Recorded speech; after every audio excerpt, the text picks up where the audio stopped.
பிரகாசமான சூரியதேவனுக்கும் நிழல் உருவான சாயாதேவிக்கும் பிறந்தவர் சனீஸ்வரன். பிறப்பிலேயே கருநிறத்துடன் அதீத ஆன்மீக சக்தியுடன் அவதரித்தார். சிவபக்தியில் ஆழ்ந்த அவர் உலகுக்கு நீதியின் அர்த்தத்தை உணர்த்த வந்தார். மெதுவாக நகரும் இயல்பினால் மந்தன் என அழைக்கப்படும் சனீஸ்வரன் காகத்தை வாகனமாகக் கொண்டு அமைதியாகவும் அதே சமயம் கடுமையான நீதியுடனும் செயல்படுகிறார். அவர் ஒவ்வொரு அடியும் மனிதர்களின் கர்மங்களை அளக்கும் தராசாகும். சனியின் பார்வை, அது கர்மத்தின் கண், நியாயத்தின் ஒளி. அந்த பார்வைக்கு பயந்து சிவபெருமானே ஒருமுறை தன்னை மறைத்துக் கொண்டார் என புராணம் சொல்கிறது. சனியின் திருஷ்டி தவிர்க்க முடியாதது. அது தவறுகளை திருத்தும் சக்தி. நளன் ஒரு சிறந்த அரசன். ஆனால் சனியின் கானம் அவரை சோதித்தது. அரசையும் செல்வத்தையும் இழந்து துன்பத்தில் தத்தளித்தார்.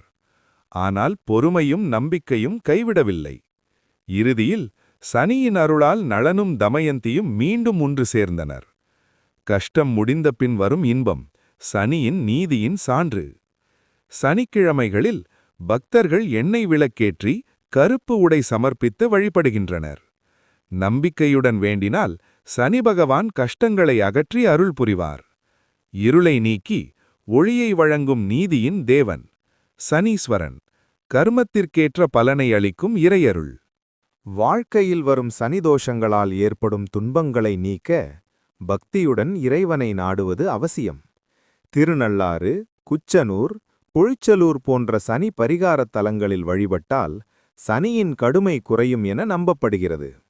சனிக்கிழமைகளில் எள்தீபம் ஏற்றி காகங்களுக்கு உணவளித்து கருப்பு அல்லது நீல நிற ஆடைகளுடன் வழிபட்டால் சனி பகவானின் அருள் கிடைத்து கஷ்டங்கள் அகலும்.